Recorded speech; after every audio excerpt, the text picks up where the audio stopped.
بسم الله الرحمن الرحيم. السلام عليكم، ازيكم يا جماعه؟ عاملين ايه؟ معاكم احمد الباز، وان شاء الله النهارده هيكون فيديو مفيد جدا لكل اللي عايزين يشتغلوا مضيفين طيران. ايه هي اهم اسئله الانترفيو، وايه اكتر الاسئله اللي بتتكرر، وازاي تجاوب عليها بطريقه سليمه. تابعوني لاخر الفيديو، هقول لكم معلومات مهمه جدا.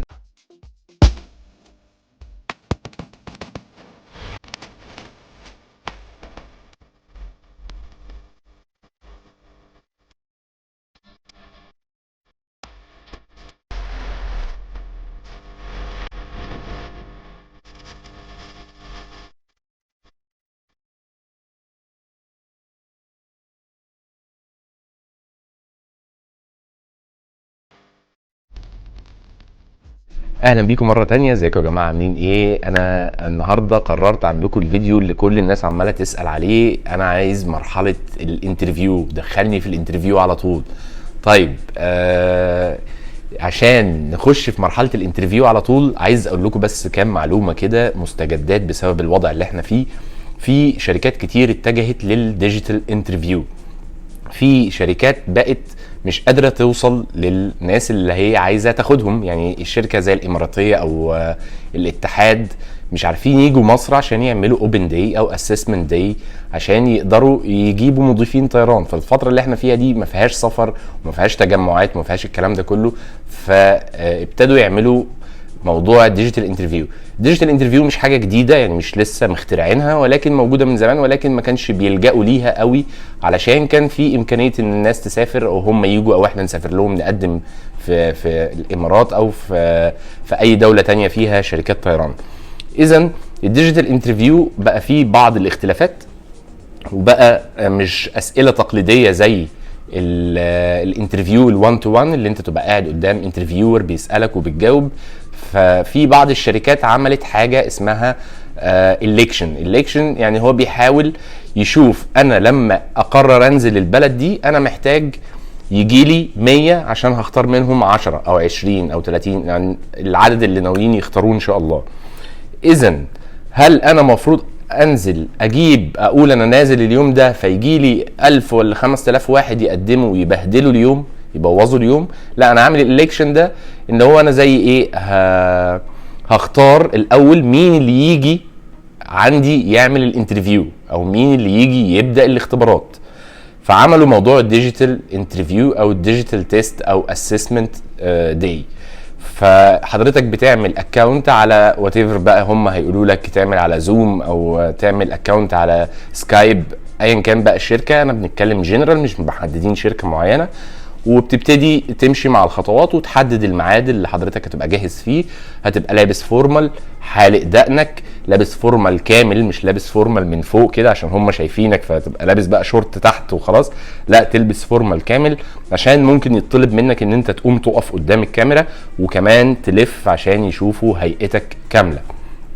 اذا لو قررت تقدم في الفتره اللي احنا فيها وفي شركه طلبت منك تعمل ديجيتال انترفيو، يبقى تبقى مجهز نفسك ومجهز اوراقك عشان لو حبوا يطلبوا منك اوراق باسبور او شهاده او صور طوليه والكلام ده كله. وبتبقى برضو في اسئله مشابهه وفي اسئله اي كيو للانترفيو العادي، بيبقى في اسئله عاديه واسئله مش عاديه. انا بصراحه ما عنديش خبره في الديجيتال انترفيو لان انا ما عملتش ديجيتال انترفيو قبل كده، ولكن بيبقى حاجه زي ما انا بكلمكم كده، حد بيكلمك او سيستم بيبعت لك اسئله وانت بتجاوب عليها في وقت معين، بتبقى رايتنج او تشوز حسب بقى كل شركه. برضو حبيت اقول لكم المعلومات دي، ولكن النهارده احنا هنتكلم على الانترفيو الطبيعي اللي حضرتك برضو حتى لو خلصت الديجيتال انترفيو والشركه نزلت، هتبقى لو انت وصلت لل1 تو 1 انترفيو هتضطر تجاوب على الاسئله ديت. يبقى اذا الاسئله دي ثابته حتى لو خلصت ديجيتال انترفيو. انت مش معنى كده ان انت خلاص دايركت داخل الشركه، لازم هيقابلوك ولازم في وزن وطول ولازم في انجلش تيست ولازم في سيركل ديسكشن. في بعض الشركات سيركل ديسكشن ده اللي انتوا بتقعدوا مع بعض بتتكلموا مع بعض مجموعه، مش انت والانترفيور، لا انت والمتقدمين بتقعد فمثلا مجموعه 5 أو 6 وبتتقسموا كلكم كده جروبس. وبعد كده تبتدي الاسئله بقى تتسال لكم عن بعض. هل انتوا اتكلمتوا في حاجه معينه؟ هل عرفتوا معلومات عن بعض؟ سمحتوا لبعض تتكلموا؟ دي هنخش لها في مرحله تانية نعمل لها فيديو بقى، دي فيديو مراحل التقديم، غالبا هينزل بعد الفيديو ده على طول ان شاء الله. ولكن النهارده خلينا وصلنا لل1 تو 1 انترفيو، وبدانا ودخلنا لابسين كويس، مخليين بالنا من الجرومينج.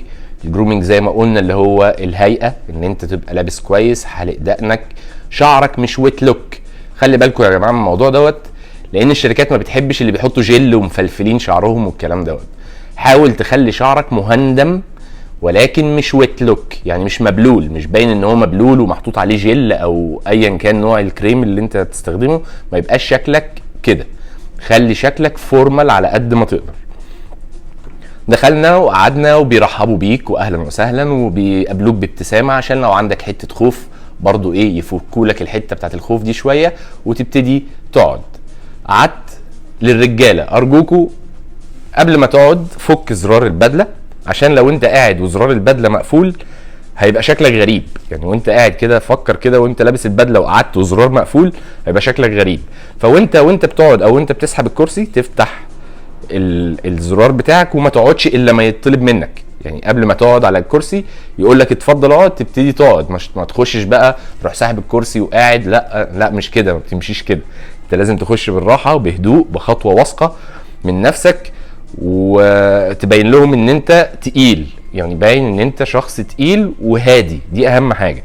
وتفتح زرار بدلتك وتقعد بهدوء، ما تحطش رجل على رجل ابدا، وما تربعش ايدك، وما تلعبش في وشك، وما تهرش، ما تعمل في حاجات كتير لازم تخلي بالك منها.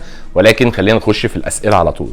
هتلاقي حد بيرحب بيك وبيبقى هم اصلا نادهين عليك، فالسي في بتاعك بيبقى قدامهم، والابلكيشن اللي انت بتبقى مليته بيبقى برضو قدامهم، فعندهم فكره عنك تماما ودرجتك في الانجليش تيست، وكمان نتيجتك في السيركل ديسكشن والاي كيو تيست بتبقى قدامهم، فبيبقى عندهم فكره، يعني ايه، فكره عامه كده عنك، وشافوك طبعا في مراحل التقديم. ولكن ده بقى جه وقت الاسئله اللي بتخوف. فلما يجي يقول لك introduce yourself، يعني عرف نفسك، ما تقعدش تقول له بقى انا عشت فين ورحت فين. introduce yourself يعني عرف نفسك، اسمك، سنك، شغلك الحالي، دراستك، مكان سكنك، الحاجات البدائيه والاساسيه. ما تديلوش معلومات كتير فيلاقي نفسه مش عارف يسالك فيروح سالك سؤال صعب. حطوا دي في دماغكم، ما تديلوش معلومات كتير في سؤال introduce yourself. يعني ما تفتحش نفسك كده زي الكتاب بيقعد يقرا فيك في introduce yourself، فيجي يفكر يسالك على حاجه فيلاقي كل الاسئله السهله خلصت فيروح على طول سالك سؤال صعب. فانت خلي عنده حته انا عايز اعرف، وفي نفس الوقت ما تديلوش معلومات منقوصه. يعني حاول تخلي اجابتك متزنه ومش طويله. فعرف نفسك، اكيد انت عارف ازاي تعرف نفسك وهيبقى بالانجلش طبعا. طيب السؤال برضو لازم تبقى محضر له قبل ما تخش على الانترفيو. لازم تبقى عارف انت رايح تقدم فين. انا رايح اقدم في الامارات، ايه اللي اعرفه عن شركه الامارات؟ عدد الطيارات، الوجهات، اماكن البيز بتاع الشركه دي فين. يعني ليهم بيز في ابو ظبي مثلا، في دبي، في حته تانية ايا كان. تبقى عارف الحاجات دي، والحاجات دي معلومات متاحه وهتلاقيها على ويكيبيديا او هتلاقيها على السايت نفسه بتاع الشركه. فاذا لو سالك تعرف ايه عن الشركه، بكل بساطه هتبقى انت محضر حاجه زي كده وعارف معلومات عن الشركه، فتقدر تجاوب بكل سهوله. وهيبقى السؤال الانفورميشن ده مفيش اسهل منه، ان هو يسالك على معلومه ده مفيش اسهل منه. لكن سؤال اختباري لنفسك انت واختبار نفسي هو ده اللي بيبقى صعب. فخلينا الاسئله الانفورميشن دي لازم نكسبها، ما ينفعش نخسرها. طيب خلاص عرفنا تعرف ايه عن الشركه، تعرف ايه عن وجهات الشركه، جاوبنا بكل بساطه. في اسئله كمان رخمه شويه ولكن برضو تعد من اسئله المعلومات اللي انت تقدر تبقى محضر لها. ايه هي؟ في شركات بتسال تعرف عاصمه الدوله الفلانيه ايه. يعني يقول لك مثلا عاصمه السعوديه، عاصمه مصر، عاصمه كذا، عاصمه لندن، عاصمه بريطانيا، عاصمه مش عارف ايه. فيبقى عندك القدر الكافي من المعلومات ان انت تقدر تجاوب على اسئله زي ديت. ممكن تبقى تاخد منك وقت شويه في التدريب والتحضير ليها، ولكن بتبقى كويسه جدا ان انت تجاوب على طول وباجابه واثقه، وتبقى عارف بيعرفوا ان انت شخص مثقف وعلى درايه بالعالم اللي حواليك، مش شخص جاي كده وخلاص. طيب قلنا العواصم، وفي حاجه كمان زي العواصم بالظبط، العملات. لان الكابين كرو في الشركات اللي فيها سكاي سيلز لازم تبقى عارف العملات. يعني مثلا الدولار بكذا، الريال السعودي بكذا، الدرهم الاماراتي بكذا، او لو الدينار، انا مش عارف هو دينار ولا درهم، الحاجات دي يعني لازم تبقى عارف الحاجات دي تساوي كام بالعمله المحليه بتاعه البلد اللي الدوله مثلا اللي انت رايح تقدم فيها. عشان هم بيحتاجوا حاجه زي كده ليه؟ عشان حضرتك لما تطلع تعمل سكاي سيلز على الطياره، يعني المبيعات الجويه، ومش كل الركاب معاهم دولار، مش كل الركاب معاهم دينار او ريال او ايا كانت العمله. اذا انت عارف انا هاخد ريال سعودي من الشخص ده، الريال السعودي ده بيساوي كذا، اليوم ده بيساوي كذا، فيبقى عندك خلفيه عن العملات. طبعا الاسئله دي كلها اسئله مش شرط تتسال، يعني مش لازم الاسئله اللي انا بقولها لك دي لازم تتسال. ممكن يسالك واحد منها، ممكن ما يسالكش السؤال دوت، ممكن يسالك كله. ما انت الحاجات دي ما تقدرش تحكمها، لان دي بتبقى على مزاج بقى الانترفيور في اليوم دوت يعني.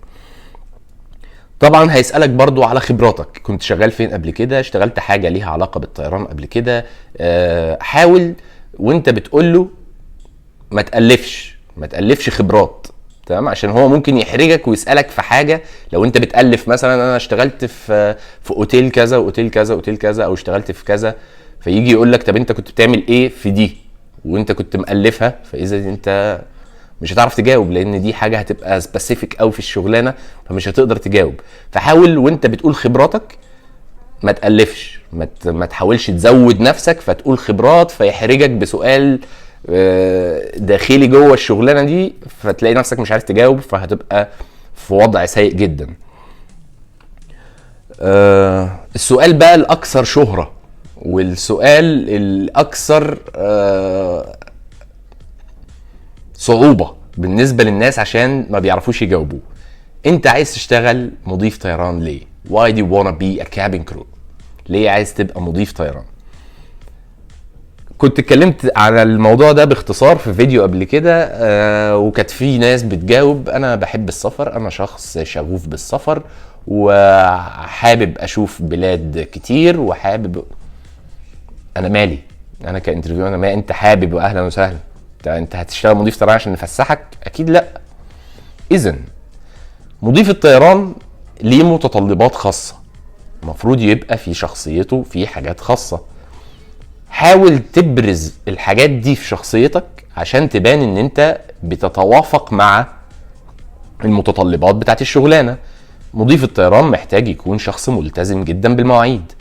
انت مثلا ممكن تجاوب في السؤال ده: انا شايف في نفسي ان انا شخص بلتزم جدا بالمواعيد، وشغلانة كابين كرو دي من اكتر الشغلانات بتحب احترام المواعيد، اذا انا شايف في نفسي كابين كرو. طيب انا عندي تطلع لثقافات كتير جدا وتقبل لثقافات وديانات كتير جدا، عشان الكابين كرو برضو بيحتاج ان هو يتعامل مع ثقافات كتير جدا، ناس من جميع انحاء العالم بديانات مختلفة، وممكن ما يكونش عندهم ديانات. دي ما تبقاش حاجة ضدك، دي حاجة انا متوافق معاها واقدر اتعايش واتعامل مع جميع الجنسيات وجميع الديانات. اذا لما تقعد تبرز مميزاتك حاجة زي كده، دي حاجة بتتوافق مع متطلبات الكابين كرو. يبقى اذا هم لما يجوا يبصوا عليك يقول لك لا ده والله ده شخص بيحب الالتزام، ده شخص بيحب يتعامل مع جنسيات وديانات مختلفة وما عندوش اي مشاكل في حاجة زي كده، وما عندوش عقد نفسية، يعني ما عندوش عنصرية، ما عندوش مش عارف ايه. الشخص ده ما بيحبش الشغل الروتيني. انا ما بحبش اشتغل شغل روتيني واصحى الساعة 7 وارجع الساعة 4 وتبقى حياتي روتينية كل يوم زي التاني.